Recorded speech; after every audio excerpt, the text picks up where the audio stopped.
Welcome back. વાત મહારાષ્ટ્રની કે જ્યાં નાસિકની ટીસીએસ કંપનીમાં ધર્માંતરણ અને યૌન શોષણનો જે કેસ છે, સમગ્ર કેસમાં હવે મોટા ખુલાસા થાય તેવી શક્યતા છે. મુખ્ય આરોપી દાનિશ શેખનો મોબાઈલ ફોન અનલોક. આરોપીએ અનેક ફાઇલ એપ્લિકેશન માટે રાખ્યા હતા અલગ અલગ પાસવર્ડ. કેટલીક એપ્લિકેશનમાં રાખી હતી ફેસ આઈડી આધારિત સુરક્ષા પ્રણાલી. તો કોર્ટની પરવાનગી લઈ આરોપીને ફોરેન્સિક લેબમાં લાવવામાં આવ્યો છે. ફેસ આઈડીની મદદથી આરોપીનો મોબાઈલ ફોન અનલોક કરવામાં આવ્યો. આરોપીનો મોબાઈલ અનલોક થયા બાદ મોટા રહસ્યો ખુલે તેવી શક્યતા છે. નાસિકની ટીસીએસ કંપનીની ઓફિસમાં ધર્માંતરણ યૌન શોષણના કેસમાં એક પછી એક ચોંકાવનારા ખુલાસા સામે આવ્યા.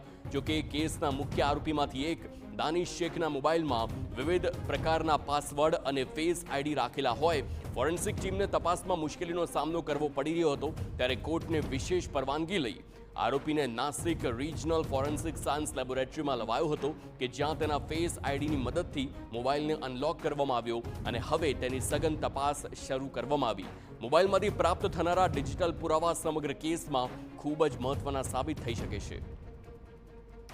સમગ્ર કેસમાં અત્યાર સુધીમાં આરોપીની ચોંકાવનારા મોડસ ઓપરેન્ડી સામે આવી છે. પોલીસને પ્રાથમિક તપાસમાં જાણવા મળ્યું કે આરોપીઓએ સુનિયોજિત રીતે આખું ષડયંત્ર રચ્યું હતું અને કેસમાં જે માત્ર એક ફરિયાદી યુવક છે તેને સુનિયોજિત રીતે જાળમાં ફસાવવાનું સામે આવ્યું છે.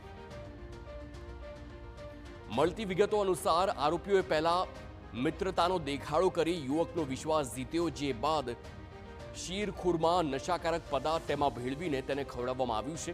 જે બાદ યુવક આરોપીઓના પ્રભાવમાં આવ્યો અને તપાસમાં સામે આવ્યું કે ભોગ બનનારને બ્લેક મેજિક કરવાની સલાહ આપી હતી, જેથી તેને માનસિક રીતે ભ્રમિત કરીને નિયંત્રણમાં રાખી શકાય અને પછી તેનું ધર્મ પરિવર્તન કરી શકાય. તપાસમાં સામે આવ્યું છે કે યુવકને કારમાં અલગ અલગ જગ્યા પર લઈ જઈ ધર્મ પરિવર્તન માટે સતત દબાણ કરવામાં આવતું હતું. આ કાવતરામાં કોણ કોણ સામેલ હતા તે અંગે તપાસનો ધમધમાટ હાલ બોલાવવામાં આવ્યો છે. તો ભોગ બનનાર એક મહિલાએ પણ ચોંકાવનારા આક્ષેપ કર્યા. એક મહિલાનો આરોપ છે કે તેનું ડિજિટલ જે પ્રકારે સ્ટોકિંગ કરવામાં આવ્યું અને તેના વિરુદ્ધ અફવાઓ ફેલાવવામાં આવી. દાનિશનો મોબાઈલ અનલોક થયા બાદ આ અંગે વધુ ખુલાસા થાય તેવી શક્યતા પણ છે.